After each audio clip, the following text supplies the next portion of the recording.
Our next movie is Y tu Mama Tambien, or in English, And Your Mother Too. It's the great Mexican film from Alfonso Cuarón, who has made a Harry Potter movie, a movie based on Charles Dickens, and he also won, two Oscars for Gravity a few years back.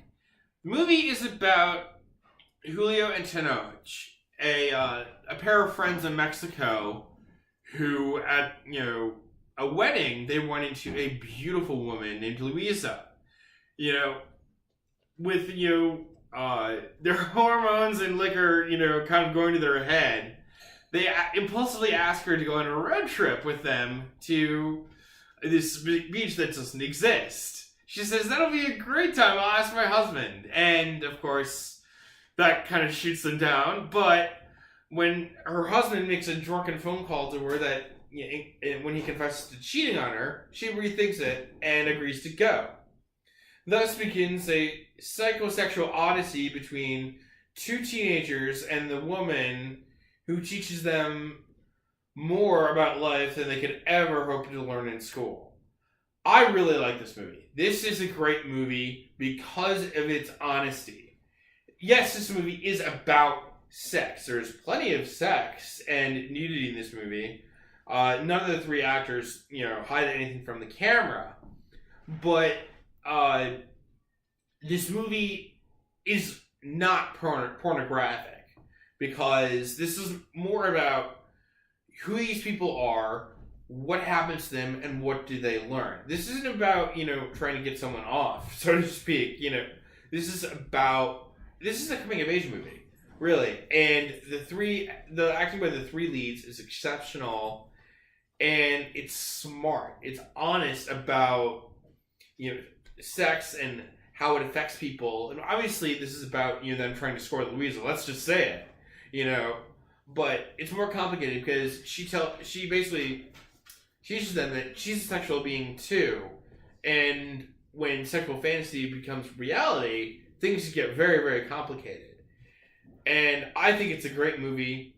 And even though it wasn't rated by the MPAA because everyone knew it would be getting NC-17, I do think this is a great movie for teenagers because it's so honest and informative. So I give it a 3.5. I hated this movie. What? I hate this movie. This movie was insufferable to me. I did not like any of the main characters. They were so obnoxious.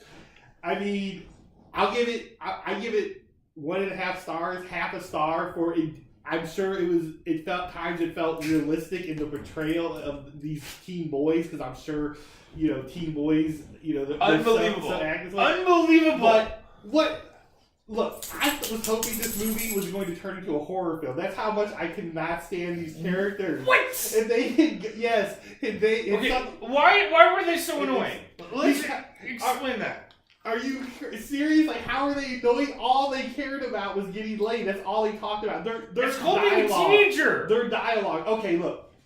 In the one scene, they're in a restaurant. They're yelling like 20 yards over to a table and saying like the most profane things with this other table, and it just keeps going and going. They're teenagers. It's so absurd. What was the point? Like, I was waiting. Okay, so. There's the scene at the end. I was waiting for the point, and I'm in the point. Okay, I'll give you the ending. I'll give the ending. The ending is something about, I guess, having something to do with something living with death. But I don't understand. Right. Yeah, I mean, I don't understand. It felt like I felt like I went on this journey with them and was sitting in the car while they were trying to get laid, two teenage boys, and I hated every second of it. The only part I enjoyed was the conflict between them, because again, I couldn't stand them, and I thought it was kind of funny, the conflict, between them, when she even had enough. Yes. She has enough. Yes, I wanted to be with Louisa. I wanted to get on the bus. Louisa didn't get on. To get out of there. And I love Alex Cuarón's other movies. Gravity is one of my favorite movies of the last decade. in the theaters in 3D is an amazing experience. On top of, I love it. I love his other films. This film, I could not stand. It felt so indulgent. I did not. If there's a point to it, please tell me, because without a point, without any payoff, I felt like I was there. Well, did you listen to the narration? It was about, the cultural and socioeconomic differences between these two. A tour, yes, that was the other thing. It was so ridiculous. They're like, okay, sometimes it was self-indulgent, sometimes the narration. Something happened on this stretch of the road. Yes. When they get to where they're going, that's a nice place. But I mean, other than that, what are they? I felt like I was it's like a tour of the worst parts of Mexico with two of the most obnoxious characters, and I didn't even enjoy her character that much.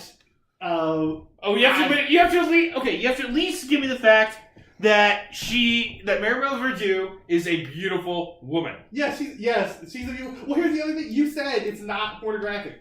Had this tried to be some sort of entertaining in that respect? Is it like a basic instinct for perhaps art house?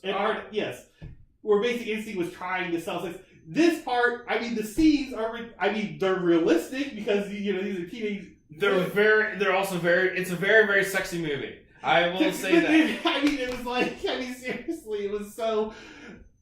That aspect, not that I was looking for, some people would find disappointing as well. I do not understand I don't understand what's the like here without a point. It's a movie without a point, with obnoxious characters.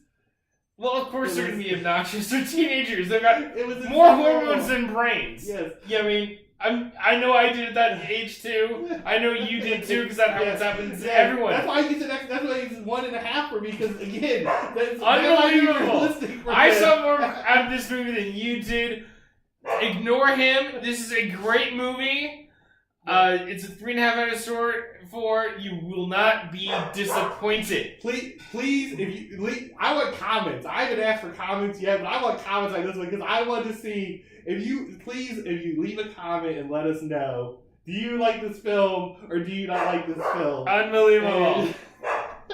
Unbelievable.